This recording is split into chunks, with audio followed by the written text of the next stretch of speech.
Look who's here, economist and author of The Capitalist Code. He is Ben Stein. He joins me now. Good to see you, Ben. Nice to see you. What do you think of the Democrats continue to say, you know what, Kansas is where tax cuts failed, and they used it against President Trump's tax cuts?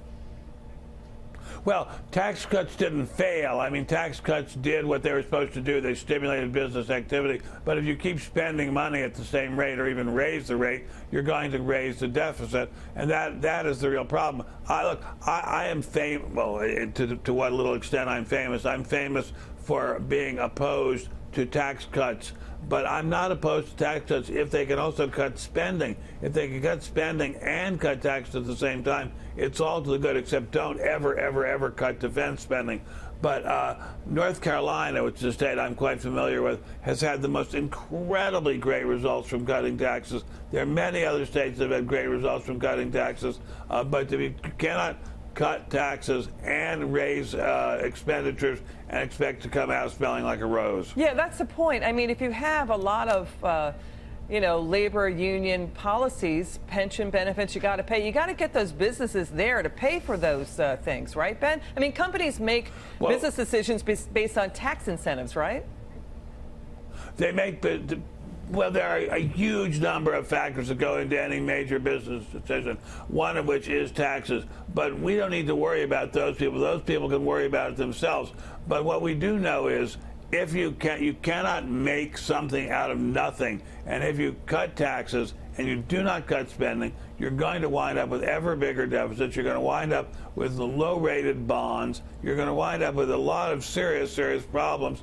We've got to get a handle on government spending that is not defense-related. We've just got to do that. Otherwise, it's going to eat us out of house and home. We want to cut taxes, but we've got to cut spending too at the same time. We're bribing people not to work. We're bribing people to stay home. We're bribing people to stay out of the labor force. That's got to stop. Yeah, look at Texas. You talked about it too. Businesses there, employers there, 256,000 jobs in the past 12 months added. That's a healthy average of 21,000 jobs a month. I mean, where's the coverage of what's going on in Texas, right? Yeah.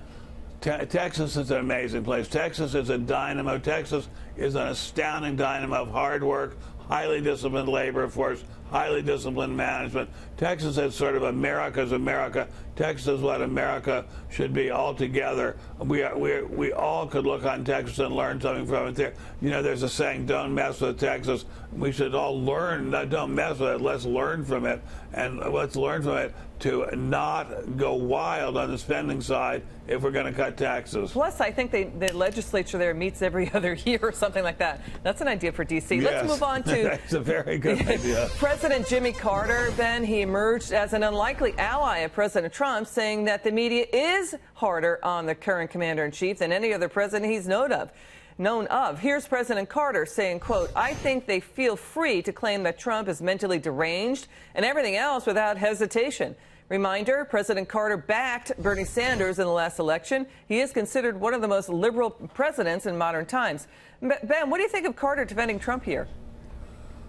I am very impressed with Carter. I've never been a fan of Carter, but I think Carter was a brave man this time around.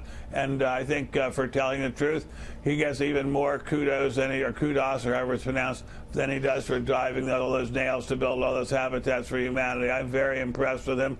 I think the media is insanely hard on Trump. I mean, every day, slam. I open the New York Times every morning, slam. Up at the LA Times, slam. Everything bad you can say about poor Mr. Trump, they say it over and over again. I don't know how this man has the strength to get out of bed every morning. He is a very strong man. Ben, to your point, news coverage of President Trump has been more negative than for other presidents. This is according to the nonpartisan Pew Research. Look at this.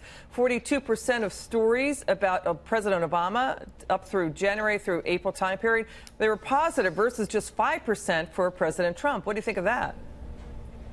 I think it's true, and I think the media is a separate, special superclass that considers itself above all the other classes and considers itself free to criticize and dump, even when there's no factual basis.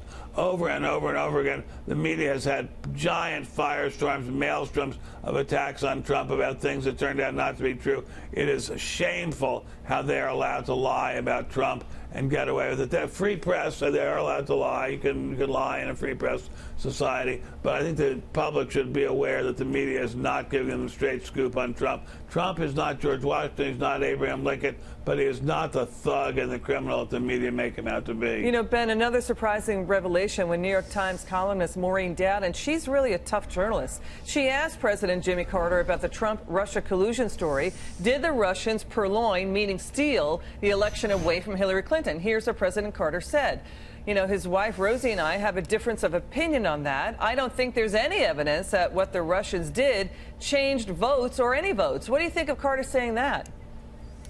I think it's absolutely true. Nobody's ever yet been able to make any kind of connection between the Russians' activity and the fact that Trump won the election. This has just been shooting in the dark, throwing up screens, smoke screens, trying to do anything they can to make it seem as if Trump is not the legitimate president. This has been an attack on him ever since day one of his presidency, ever since he won the election, to say that somehow he's not the legitimate president. Not my president, say the bumper stickers on the west side of Los Angeles. Well, yes, he is your president, and you better learn to like it, because he's very likely to be your president for the next 7.5 years. Thank you, Ben Stein. Good to see you. We love having you on. God bless you. God bless you. Thank you so much. Come back soon.